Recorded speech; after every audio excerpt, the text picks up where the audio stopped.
ಅಣ್ಣ ತಮ್ಮ ಹೆಸರು ಹೇಳಿ ಸರ್. ಮಂಜುನಾಥ್ ಅಂತ. ಮಂಜುನಾಥ್ ಅವರೇ? ಊರು? ತಾಲೂಕು ಬೆಳ್ಳೂರು ಸರ್. ಬೆಳ್ಳೂರು ಅವರು. ಹಾಂ ಹಾಂ ಹಾಂ. ಇಲ್ಲಿ ವರ್ಷ ವರ್ಷ ಬರ್ತಾ ಇರ್ತೀರಾ ಇಲ್ಲಿ? ಹೋದ ವರ್ಷ ಹೌದೌದು, ಇಲ್ಲೇ ಇರ್ತೀರಾ ನೀವು? ಈ ಸರಿ ಎಷ್ಟು ಹೊಡಿದ್ದಾವೆ ಸರ್? ಈಗ 3 ಜೊತೆ ಒಂದು ಸಿಂಗಲ್ ಇದೆ. ಇದು ನಿನ್ನೆ ಅಲ್ಲಿವರೆಗೂ? ಹಾಂ ಹಾಂ ಹಾಂ. ಸ್ನೇಹಿತರದ್ದು ಆ ಕಡೆಗಲ್ಲವ? ಅದೇ 4 ಜೊತೆ ಒಂದು ಸಿಂಗಲ್ ಸರ್ ನಿಮ್ಮದು. ಇಲ್ಲಿ ಬಂದು ಸಿದ್ಧಗಂಗೆ ಜಾತ್ರೆ ಮಾಡ್ಕೊಂಡ್ರೆ ನಿಮ್ಗೆ ಸಮಾಧಾನ? ಇಲ್ಲಿ ಬರಲೇಬೇಕು. ಹೌದೌದು. ಹಾಂ, ಖುಷಿ ಆಗುತ್ತೆ. ಇವತ್ತು ನೆನ್ನೆ ಬಂದರೆ ಇವತ್ತು ಬಂದ್ರಾ? ಇವತ್ತು ಬೆಳಗಿನ ಜಾವ ಸರ್ ಬಂದಿದ್ದು. ಇವತ್ತು ಬೆಳಗಿನ ಜಾವ. ನೀವು ಮೊನ್ನೆ ಜಾಗ ಮಾಡಿರ್ತೀರಾ ಮುಂಚೆನೇ? ಜಾಗ ಮಾಡಿದ್ವಿ ಸರ್, ಮೊನ್ನೆ ಬಂದು. ಅದೇ ಒಂದು 4 ಡೇಸ್ ಬ್ಯಾಕ್ ಜಾಗ ಮಾಡಿದ್ವಿ. ಹಾಂ, ಜಾಗ ಮಾಡಾದ್ಮೇಲೆ ಬಂದು ಇದು ಮಾಡಿದ್ವಿ. ನೀವು ಪರ್ಮನೆಂಟ್ ಆಗಿರೋದ್ರಿಂದ ಬೇರೆ ಯಾರು ಮಾಡೋಕ್ಕೆ ಹೋಗಲ್ಲ ಇಲ್ಲಿ ಅಲ್ವಾ? ಇದೆ ಪರ್ಮನೆಂಟ್ ಜಾಗ ಸರ್. ಹಾಂ, ನೀರಿಗೆಲ್ಲ ಇಲ್ಲಿರೋ ಅನುಕೂಲ ಎಲ್ಲೂ ಇಲ್ವಲ್ಲ ಸರ್, ಯಾವ ಜಾತ್ರೆನೂ ಇಲ್ಲ. ಹೌದೌದು, ಆ ಥರ ಅನುಕೂಲ ಇಲ್ಲಿ. ಹೌದು ಸರ್, ಹಂಗಾಗಿ ಇಲ್ಲಿರೋ ಸ್ಪೆಷಾಲಿಟಿ ಎಲ್ಲೋದ್ರೂ ಸಿಗಲ್ಲ. ಮತ್ತು ಯಾವುದಕ್ಕೂ ಚಿಂತೆ ಇಲ್ಲ ಸರ್, ತೊಂದರೆ ಇಲ್ಲ. ಕರೆಕ್ಟ್, ನೆಮ್ಮದಿಯಾಗಿ ವ್ಯಾಪಾರ ಮಾಡ್ಕೊಂಡು ಹೋಗ್ಬೋದು. ಬಂಡೂರು ಕುರಿನಾ? ಹೌದು ಸರ್. ಹಾಂ. ಇದಾದ್ಮೇಲೆ ಯಾವ ಜಾತ್ರೆ ನಿಮ್ಮದು? ನಾವಿನ್ನು ಯಾವ ಜಾತ್ರೆ ಇಲ್ಲ ಸರ್. ಇಲ್ಲಿ ಮಾರೋದು ಅಷ್ಟೇ ಸರ್. ತಗೊಳ್ಳೋದಕ್ಕೆ ಎಲ್ಲ ಜಾತ್ರೆ ಹೋಗ್ತೀವಿ. ಓಕೆ. ಮಾರಬೇಕು ಅಂತಂದರೆ ಹಿಂಗೆ ಬರೋದು ಸರ್. ಈ ವರ್ಷ ಸೇಲ್ ಆಗಿದ್ರೆ ಬರೋ ವರ್ಷ ಸಿದ್ಧಗಂಗೆಗೆ ಹಾಕೊಂಡ್ಬರೋದು. ಹೌದಾ? ಓಕೆ. ಮನೆ ಹತ್ರ ಬಂದರೆ ಮಾತ್ರ ಕೊಡೋದು ಸರ್. ಹಾಂ ಹಾಂ ಹಾಂ ಹಾಂ. ಓಕೆ. ಕರುಗಳು ಚೆನ್ನಾಗಿದ್ದಾವೆ. ಹ್ಞೂ ಸರ್. ಏನು ಹೇಳ್ತೀರಿ ಓಕೆ ವ್ಯಾಪಾರ? ಸರ್ ಇವು 2 ಹೊತ್ತು ಸರ್. 2 ಹೊತ್ತು? 1.60 ಸರ್ ಇವು. ಇವಾ? ಹಾಂ. ಅವು 1.20 ಸರ್. ಹಾಂ ಹಾಂ ಹಾಂ. ಆ ಕಡೆದು 1 ಲಕ್ಷ ಸರ್ ಅವು ಚಿಕ್ಕ ಕರುಗಳು. ಆ ಕಡೆದು ಸಿಂಗಲ್ 1 ಲಕ್ಷ ಸರ್ ಅದು. ನೀವೇ ಕೂಟ ಮಾಡ್ತೀರಾ ಹೇಗೆ? ಎಲ್ಲ ನಾವೇ ಕೂಟ ಹಾಕ್ಬೋದು. ಹೌದಾ? ಹಾಂ ಹಾಂ ಹಾಂ.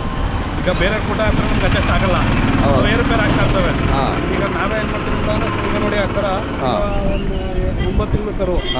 ಈಗ ಕೂಟ ಹಾಕಿರೋದಕ್ಕೆ ಇನ್ನು ಪರ್ಮನೆಂಟ್ ಕೂಟ ಇರ್ತದೆ. ಅದೇ ಸಣ್ಣ ಕರುಗಳಲ್ಲಿ ಕೂಟ ಹಾಕಿರೋದು ವೇರಿಯೇಷನ್ ಸಾಯ್ತಾ ಇರ್ತದೆ. ಒಂದೊಂದು ಕರು ಒಳ್ಳೆ ತಾಯಿಲಿ ಒಳ್ಳೆ ಓರಿಲಿ ಹುಟ್ಟಿದಾಗ ಏನಾಗುತ್ತೆ ಅಂತಂದ್ರೆ ಅದು ಚೆನ್ನಾಗಿ ಗ್ರೋತ್ ಆಗ್ಬಿಡ್ತದೆ. ಹಂಗಾಗಿ ವೇರಿಯೇಷನ್ ಸಾಯ್ತಾ ಇರ್ತದೆ. ತಗೊಂಡೋದವ್ರಿಗೂ ಸುಮ್ಮನೆ ಹಿಂಸೆ ಆಗುತ್ತೆ. ನಾವು ಸ್ವಲ್ಪ ಸಾಕ್ಬಿಟ್ಟು ಯಾವ ಥರ ಬರ್ಕ್ ಮಾಡ್ಕೊಂಡು ಅದಕ್ಕೆ ತಕ್ಕಂತೆ ಕೂಟ ಹಾಕೋದು. ದುಡ್ಡು ಎಷ್ಟಾರು ಆಗಲಿ ಪೇರ್ ಚೆನ್ನಾಗಿರ್ಬೇಕು ಸರ್. ನೀವು ಮೊನ್ನೆ ಗೋಪದಲ್ಲಿ ಕೂಟ ಮಾಡಿ ಸರ್, ಗೋಪ ಜಾತ್ರೆಯಲ್ಲಿ. ಹೌದಾ? ಹ್ಞೂ ಸರ್, ಚೆನ್ನಾಗಿ ಕೂಡಿದೆ. ಹ್ಞೂ ಸರ್, ಅವು ಗೋಪ ಜಾತ್ರೆ ಕೂಟ ಮಾಡಿದ್ವಿ. ಓಕೆ. ನೀವು ಕೋಟೆ ಮಟ್ಟ ಕೂಟ ಮಾಡಿದ್ವಿ. ಹಾಂ ಹಾಂ. ನೀವು ಕೂಟ ನಡೀತದೆ ಸರ್ ಗೋಪದಲ್ಲೇ. ಅದಕ್ಕಿಂತ ಮುಂಚೆ ಮನೆ ಇದೆಲ್ಲ ಕೊಟ್ಬಿಟ್ವಿ. ಬುಕ್ಕೆಲ್ಲ ತಗೊಂಡೋಗಿದ್ರು. ಈ ಬುಕ್ಕೆಲ್ಲ ಹೊಸ್ತಾಗಿ ಮಾಡ್ಕೊಂಡ್ವಿ. ಈ ವರ್ಷದಲ್ಲಿ ಎಷ್ಟು ಜೊತೆ ಮಾಡಿದ್ರಿ ಆಗಲೇ? ಸರ್ ಒಂದು 8 ಜೊತೆ ಮಾಡಿದ್ವಿ ಸರ್. 8 ಜೊತೆ ಮಾಡಿದ್ವಿ. ಹಾಂ. ಮತ್ತು ಯೂಟ್ಯೂಬಿಂದ ಸರ್ ಪ್ರತಿಯೊಬ್ಬ ಮೂಲೆಯಲ್ಲಿರೋ ಹಳ್ಳಿ ರೈತರುಗಳೇ ಗುರುತಿಸಲ್ಲ ಆಗಿದೆ ಸರ್ ಈಗ. ಹೌದಾ? ಹೌದು, ತುಂಬ ಸರ್. ಈಗ ಎಲ್ಲ ಒಂದು ಮೂಲೆಯಲ್ಲಿ ಕಟ್ಕೊಂಡು ಬೆಳೆಸ್ತಾ ಇದ್ರು, ಯಾರು ಬೆಳಕಕ್ಕೆ ಬಂದಿಲ್ಲ. ಈಗ ನೀವು ಏನು ಮಾಡ್ತೀರಾ ಅಂದರೆ ನಮ್ಮ ಕಾಂಟ್ಯಾಕ್ಟ್ ನಂಬರ್ ತಗೊಳ್ಳಾಗಿ ಇಮಿಡಿಯೇಟ್ಲಿ ಎಲ್ಲ ಕಾಲ್ ಮಾಡ್ತಾರೆ. ನಿಮ್ಮ ಇದೆಯಾ ಅಣ್ಣ ವಾಟ್ಸಪ್ ಮಾಡಿ ಅಂತಾರೆ, ವಿಡಿಯೋ ಕಳಿಸಿರ್ತಾರೆ. ಹಂಗಾಗಿ ಮಾರ್ಕೆಟಿಂಗ್ ಈಸಿ ಆಗಿದೆ ಸರ್. ಸುಲಭ ಮಾಡ್ಕೊಟ್ಟಿದ್ರ ನೀವು. ನಿಮ್ಮ ಶ್ರಮಕ್ಕೆ ಏನು ಪ್ರತಿಫಲ? ಅದೇ ನಮ್ಮ ಉದ್ದೇಶ, ಅದೇನೆ ರೈತರಿಗೆ ಅನುಕೂಲ ಆಗಬೇಕು ಅಂತಾನೆ. ಅದು ನೀವು ಹೇಳ್ತಿದ್ರಲ್ಲ, ಅದು ನಮಗೆ ಖುಷಿ ಆಗುತ್ತೆ. ಹೌದು ಸರ್, ತುಂಬ ಹೆಲ್ಪ್ ಆಗಿದೆ ಸರ್. ಪ್ರತಿಯೊಬ್ಬ ರೈತನು ಬೆಳಕು ತಂದಿದ್ರ ಸರ್ ನೀವು. ಅದ್ರ ಎಫರ್ಟು ನಿಮಗೆ ಮಾತ್ರ ಗೊತ್ತು. ಜನ ಬ್ಯಾಡ್ ಕಮೆಂಟ್ಸ್ ಯಾರು ಏನು ಬೇಕಾದ್ರೆ ಹೇಳ್ಬೋದು.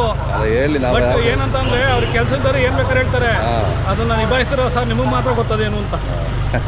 ಥ್ಯಾಂಕ್ಸ್ ಅಣ್ಣ, ಥ್ಯಾಂಕ್ಸ್. ನೀವು ನಮ್ಮ ಕಷ್ಟ ಅರ್ಥ ಮಾಡ್ಕೊಂಡು ಹೇಳ್ತಿದ್ದೀರಲ್ಲ. ನಾನು ಪ್ರತಿ ವೀಡಿಯೋಸ್ನ ನೋಡ್ತೀನಿ, ನಿಮ್ಮ ಸಬ್ಸ್ಕ್ರೈಬರ್ ಮತ್ತು ನಿಮ್ಮ ಫಾಲೋಯರು. ಹಿಂಗಾಗಿ ನಾನು ನೋಡ್ತಾ ಇದ್ದೀನಿ ಸರ್. ಕೆಲಸದಾರು ಏನು ಬೇಕಾದ್ರೆ ಹೇಳ್ತಾರೆ, ಆದರೂ ಇದೇನು ಅಂತ ನಿಮಗೆ ಮಾತ್ರ ಗೊತ್ತಲ್ಲ ಸರ್. ಈ ಬಿಸಿಲೆಲ್ಲ ನಿಂತ್ಕೊಂಡು ಮಾಡ್ತೀವಲ್ಲ, ನೀವು ಬೈಕಲ್ಲೇ ಕಾರಲ್ಲೆಲ್ಲ ಹೋಗಿ ಹೊರಗಡೆ ಎಲ್ಲ ಮಾಡ್ತಾರೆ, ಪ್ರತಿಯೊಂದು ಊರಿಗೆಲ್ಲ ಹೋಗಿ ಮಾಡ್ತಿರಲ್ಲ ಸರ್. ಹೌದೌದು, ಅದನ್ನೆಲ್ಲನೂ ಅಬ್ಸರ್ವ್ ಮಾಡ್ತೀವಿ ಸರ್ ನಾನು.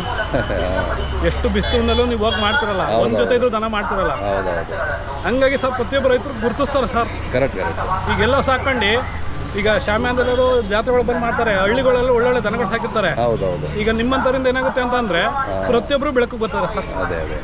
ಮಾರ್ಕೆಟಿಂಗ್ ಮಾಡೋಕ್ಕೆ ಒಂದು ಪದಾರ್ಥ ಇದೆ ಅಂತಾನೆ 10 ಜನಕ್ಕೆ ಗೊತ್ತಾಗುತ್ತೆ. ನಿಮ್ಮ ಚಾನಲ್ ಮುಖಾಂತರ ಅದು ಸಹಾಯ ಆಯ್ತದೆ. Mobile number sir 9964669240 sir. ಅದು ಬೇಕಂತ ಕರೆ ಮಾಡ್ತಾರೆ. ಮತ್ತೆ ಈ ಜಾತ್ರೆ ಬಂದವರು ಬರಬೇಕು ಅಂದ್ರೆ ಈಸಿ ಅಲ್ಲ, ಇಲ್ಲೇ ಬ್ಯಾಕ್ ಗೇಟ್ ಇದೆಯಲ್ಲ, ಗೇಟ್ ಪಕ್ಕನೇ ಇದೆಯಲ್ವಾ, ಯಾರಾದ್ರೂ ಬಂದ್ರೆ ನೀವು ಮಾತಾಡ್ಸ್ಕೊಂಡು ಹೋಗ್ತಾರೆ. ನಿನ್ನೆ ಮನೆ ತುಂಬಾ ಜನ ಕಾಲ್ ಮಾಡ್ತಾ ಇದ್ದಾರೆ. ಇವತ್ತು ನೈಟ್ ಎಲ್ಲ ಬರ್ತಾರೆ ಸರ್, ಹುಬ್ಳಿ ಬೆಳಗಾಂನವರೆಲ್ಲ. ಅದೇ ಬಂದು ಹತ್ರ ಇರುತ್ತೆ ನಿಮಗೆ, ಈಸಿ ಇದೆ ಲೊಕೇಶನ್ ಹೇಳಲಿಕ್ಕೆ ನಿಮಗೆ. ಹೌದೌದು ಅಲ್ವಾ? ಗೇಟ್ ಬ್ಯಾಕ್ ಗೇಟ್ ಪಕ್ಕನೇ ಇದೆ, ಮೇನ್ ಗೇಟಲ್ಲೇ ಇದೀವಿ ಸರ್. ಮೇನ್ ಗೇಟಲ್ಲೇ ಇದ್ದೀರಾ? ಹೌದು. ಆಯ್ತಣ್ಣ, ನಮಸ್ಕಾರ. Thank you.